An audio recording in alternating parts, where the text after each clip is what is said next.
तो अब अपन को इसी उसमें अपने आप को अपन व्यापारी मानना है, जो वो व्यक्ति मानना है जिसके पास पैसा है। तो अपन हर एग्जांपल में से देखेंगे कि मेरे क्या फायदा हो रहा है, मेरे क्या नुकसान हो रहा है। ठीक, अब मुद्रा अगर मुद्रास्फीति नहीं हो, नॉर्मल बाजार चले, तब क्या होगा? एक तो होती है मांग, एक होती है पूर्ति। जो बैलेंस कहते हैं अपन बाजार का, बीओपी जिसे कहते हैं, तो बैलेंस कब होगा? जब जितनी लोगों की मांग हो, मुझे 5 किलो टमाटर चाहिए और पूर्ति कितनी हो? 5 किलो, और लोग संतुष्ट हैं, पूर्ति देने वाला भी और लेने वाला भी। अगर मान लीजिए 6 किलो टमाटर हो जाते हैं, तो अगर जैसे ही 6 किलो होंगे, अब 1 किलो वेस्ट जा रहा है, इस व्यक्ति के बेचने वाले का 1 किलो वेस्ट जा रहा है, क्योंकि मांग कितने की है? सिर्फ और सिर्फ 5 किलो की। तो ये लोग क्या करेंगे? घटाएंगे, रेटें घटेगी। ये जब हर महीने ना जब एक महीने पे कितना हो तो जब पूर्ति ज्यादा हो तब क्या होगी? मांग, तब रेटें घटेगी। अब मान लीजिए कि यही मांग 4 किलो रह जाए, मतलब यही पूर्ति 4 किलो रह जाए, तब क्या होगा? अब मांग कितनी है? 5 किलो। अब ये लोग कहेंगे कि मुझे मैं ज्यादा रुपए देने को तैयार हूं, मुझे दो टमाटर। अब क्या होगी? महंगाई बढ़ेगी। तो इसका सिंपल सा इफेक्ट क्या पड़ेगा? अगर मांग और पूर्ति दोनों बराबर है, तब तो बिल्कुल बराबर चल रहा है, ना तो इन्फ्लेशन है ना ही डिफ्लेशन है, ना तो मुद्रास्फीति है ना अपस्फीति है, ना मुद्रा अपस्फीति है।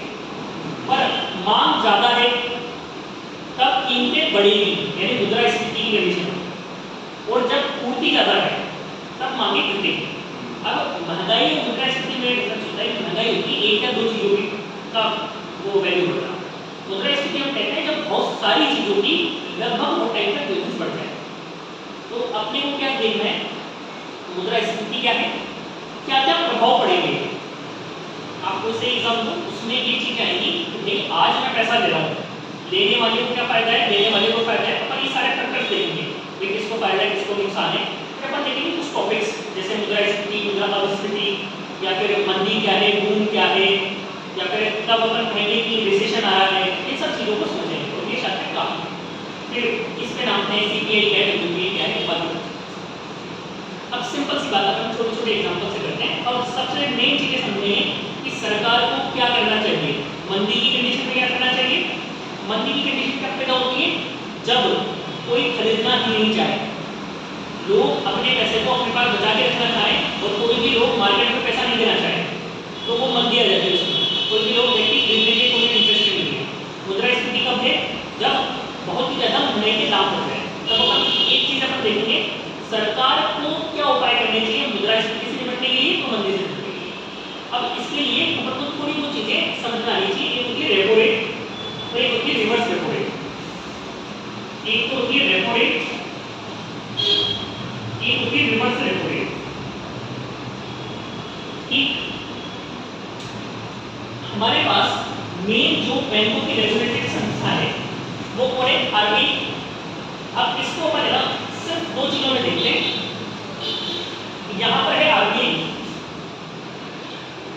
और यहां पर है बैंक।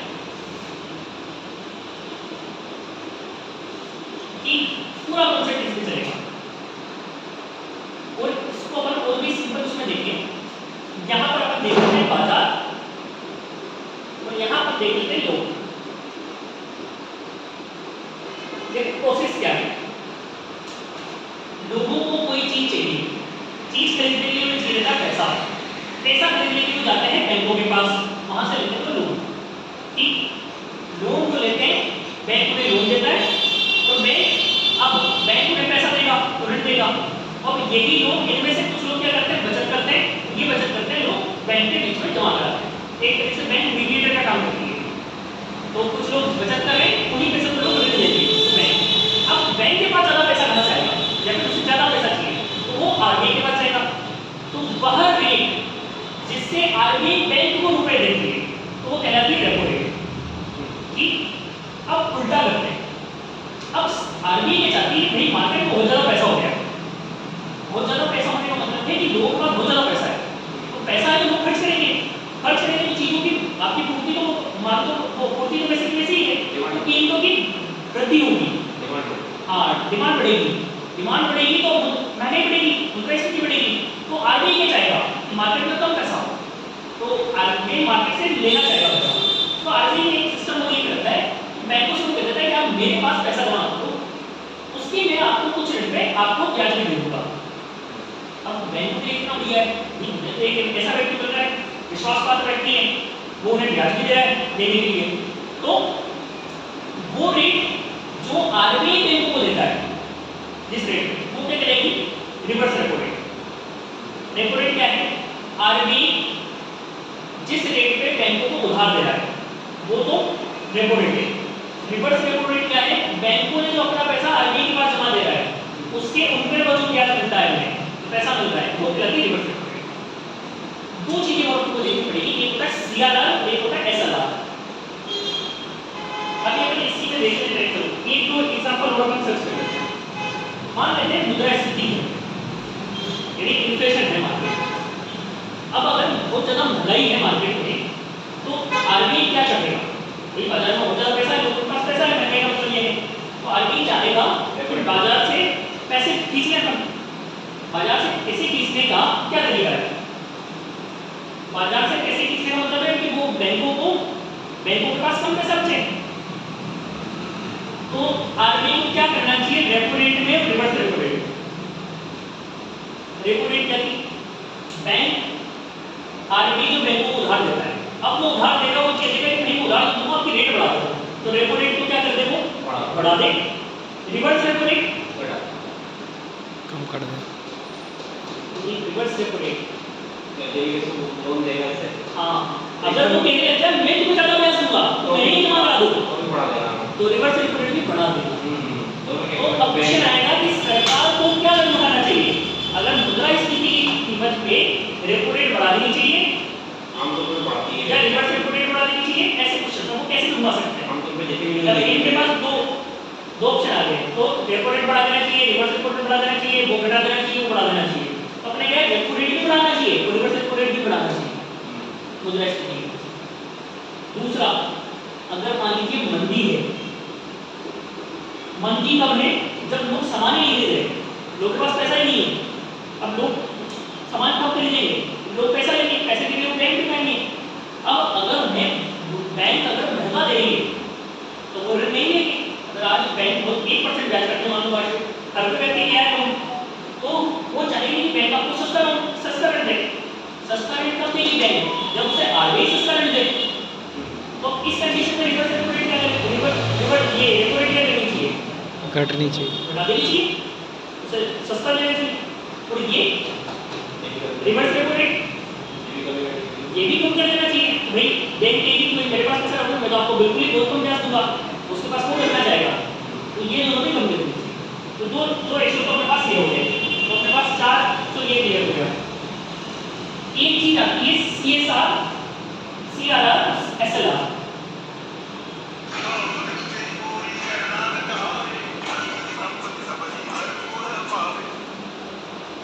एक तो होता है सीआरआर यानी कैश रिजर्व रेशियो, एक होता है एसएलआर सैचुरेटेड लिक्विडिटी रेशियो। यानी अगर मैं बैंक चला रहा हूं तो हर कोई तो बैंक चला नहीं सकता नहीं, आज मैं आपने कहा कि अक्सर मैं बैंक चलाऊंगा, आओ सारे जने आओ मेरे पास पैसा जमा करा दो, मैं दूसरों को ऋण बांटूंगा। कल से मैं क्या करूँ, कोई तो गारंटी होनी चाहिए सरकार की तरफ से, वो गारंटी को देता आगे नहीं देता है।